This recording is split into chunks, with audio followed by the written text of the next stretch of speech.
tal? Muy buenas noches a todos. Ok, bueno, entonces vamos a iniciar. El objetivo de la plática es conocer los aspectos prácticos del proceso de tratamiento de aguas residuales, tanto de aguas físico-químicas o de aguas que vengan de una empresa, como del agua biológica.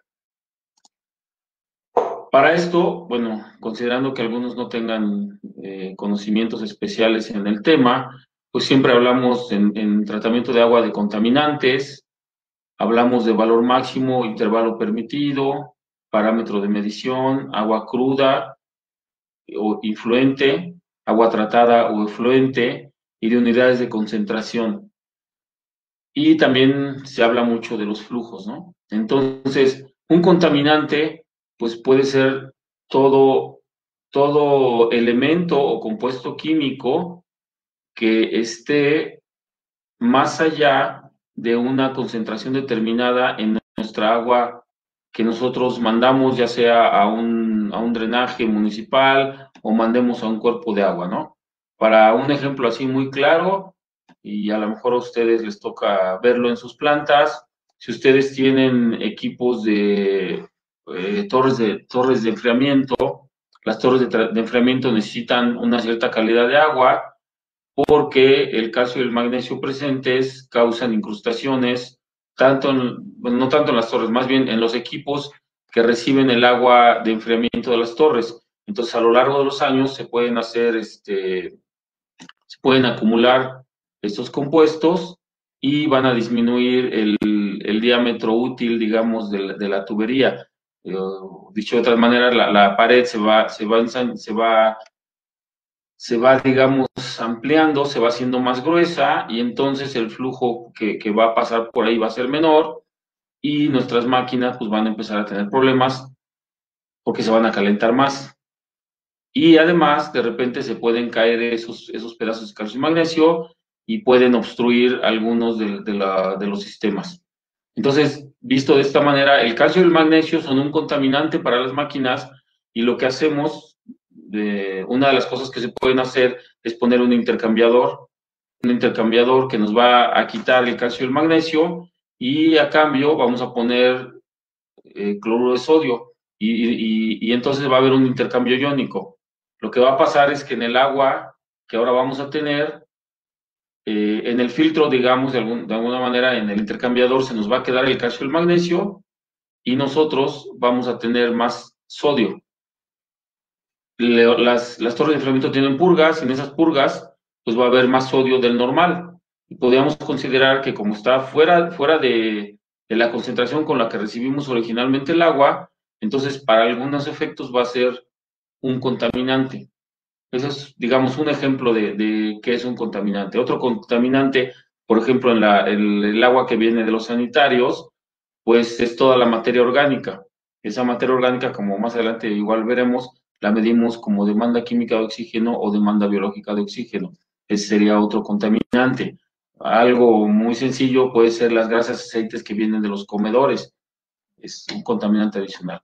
Y algo que vamos a ver en otra tablita que está más adelante es, pues, qué es lo que hay un valor máximo de algún parámetro de estos contaminantes, o bien hay un intervalo permitido. Por ejemplo, hablando de pH, podemos hablar que si estamos entre 6 y 8 es un parámetro, es un intervalo permitido. Digamos que el pH es una medida indirecta de los, digamos, del balance del agua, de algunos compuestos. Se puede hablar de la acidez o de de la acidez o de la basicidad del agua, está también relacionado con la alcalinidad, pero el pH es uno de los parámetros, digamos, más comentados digamos, de 6 a 8 es como el neutro. Si estamos abajo de 6, sería ácido; si está arriba de 8, sería básico. O, por ejemplo, podemos hablar de metales pesados. Ahorita vamos a ver una tabla, pero esos tienen un valor máximo permitido, no un intervalo. Un parámetro de medición, pues como les comenté, puede ser el pH, puede ser la demanda química de oxígeno, la demanda biológica de oxígeno, puede ser la temperatura también, son todos esos valores que están dentro de una norma. Una norma puede haber 25 parámetros, puede haber más, pero digamos de los básicos podemos hablar de 20, 25, dependiendo de la norma que se esté tratando. Y bueno, el agua cruda es todo el agua que nos llega, es el agua que está sin tratar, y esas son las dos formas en que lo llamamos, ¿no? A mí me gusta más usar el término agua cruda, y más que influente, porque a veces nos confundimos porque se escribe muy parecido a efluente. Entonces, influente es el que entra a la planta y el efluente es el que sale, pero otra forma de decirlo es agua cruda o agua tratada. Eso ya es indiferente, ¿no? Algo muy importante que tenemos que manejar, o que se maneja mucho en las normas y o en los reportes, y que seguramente para la gente que está en la industria de autopartes o bien en la industria de alimentos, pues las partes por millón, ¿no? Que digo, hablando en la industria automotriz, pues se manejan las ppms, pero por los defectos que puede haber en una de las partes que se producen en la empresa. Pero a nivel de agua residual, partes por millón quiere decir cuántos miligramos de un parámetro hay por litro. Miligramos, por ejemplo, de sodio, o pueden ser miligramos de demanda química de oxígeno por cada litro de, de agua sucia, bueno, o agua sin tratar, o de agua tratada. El flujo o el gasto es importante porque más que hablar de volúmenes, a nosotros nos interesa cuánta agua vamos a tratar en una planta en un segundo, en un minuto o en un día. Entonces serían litros por segundo, litros por minuto, o bien, ya cuando son cantidades muy grandes, cuántos metros cúbicos de agua pasan por una planta de tratamiento. Aquí en esta tabla vemos, espero que se pueda ver porque, bueno, lo sacamos de un documento, digamos, original, solo que le quitamos la información que es confidencial. Este es un reporte de una norma, y tenemos entre los, como les decía, los parámetros básicos: temperatura, potencial de hidrógeno, que es pH, y que es la forma, digamos, conocida, eh, materia flotante, conductividad eléctrica. La conductividad es muy importante para saber, como les decía, si un agua está contaminada de manera industrial. Un agua biológica no tiene una conductividad muy alta. Lo que da la conductividad eléctrica es el contenido de sales. Entonces, un agua biológica, ahí podemos diferenciar muy bien, porque a veces de repente sucede que nos dicen que el agua que vamos a tratar es totalmente biológica, y una manera fácil de diferenciarla es checar la conductividad eléctrica, porque un agua biológica no tiene una conductividad eléctrica tan alta. O a veces de repente alguien, por, no sé, por desconocimiento o porque no sabe en dónde, en dónde se debe de depositar algún residuo, digamos, peligroso, o pues van y lo echan a un drenaje, ¿no? Entonces, es una manera relativamente fácil. Un conductímetro de lápiz, digamos, no sale muy caro, puede ser 2,000 pesos, 3,000 pesos. Creo que para una empresa no es tan caro, y es una forma fácil de detectar un parámetro. Las sustancias activas al azul de metileno no es otra cosa que los detergentes, pero esta nomenclatura es debido al método que se utiliza para detectarlos. El SAM son los detergentes. La demanda bioquímica de oxígeno es el parámetro que nos mide, es un parámetro, digamos, grupal, que nos mide biológicamente cuánto oxígeno se ocupa para degradar los contaminantes. Es una prueba que dura 5 días. Originalmente, si no me acuerdo, eran 23 o 25 días. La redujeron a 5 días.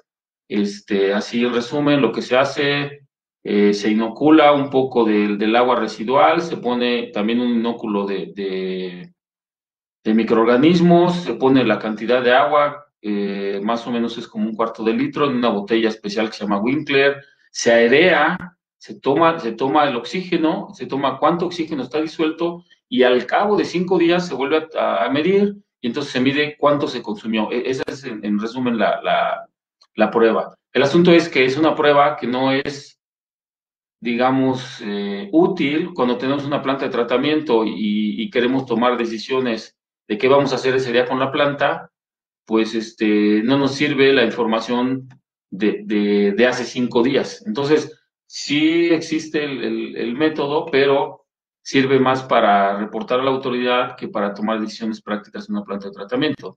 De hecho, es algo muy caro como para tenerlo en una planta de tratamiento. Está el otro parámetro que está aquí, demanda química de oxígeno, ese sí es más rentable y más factible tenerlo en una planta de tratamiento porque ese más o menos en 3 horas ya hicimos la digestión de la muestra y ya se tiene que enfriar porque se hace a 150 grados y podemos leer, digamos, al cabo de media hora, 1 hora, una vez que se haya enfriado. Entonces, es una metodología más práctica. De hecho, existen los métodos micro, donde utilizamos 2 mililitros de muestra en un vial.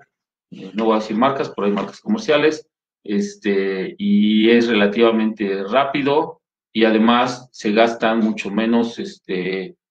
con mucho menos productos químicos que con el método, digamos, de norma. Y aquí sí es importante, yo en lo personal recomiendo que en una planta de tratamiento haya métodos micro y formas rápidas y confiables de medir. Entonces, porque si en una planta de tratamiento tenemos, o en una empresa, tenemos todo un laboratorio para hacer nuestros análisis, pues realmente es un poco difícil que nos dediquen recursos para algo yo sí diría caro, ¿no? Si hay una empresa que lo tenga, que tenga los recursos, pues qué bueno, pero creo que las empresas medianas o hasta cierto tamaño no deberían darse el lujo de tener un laboratorio muy grande, ¿no? Entonces, siguiendo con los sólidos suspendidos, también están los totales, los sedimentables, gases aceites, los coliformes fecales. Esos coliformes son una medida indirecta de la existencia de contaminación, digamos, sanitaria. Y ya luego están cianuros, los metales, cadmio, cromo, cobre, níquel, plomo, zinc, y aluminio, mercurio, arsénico. Bueno, siguiendo con la terminología, tenemos qué pasa con los resultados, con la interpretación. Por ejemplo, algo que recuerdo que igual lo comenté la vez pasada, por ejemplo, en cuanto a DQO y DBO, en el agua sanitaria hay una relación en donde de manera empírica sabemos que en agua sanitaria la demanda química de oxígeno es el doble de la demanda biológica de oxígeno. Eso es algo, digamos, empírico, pero que nos sirve para hacer cálculos.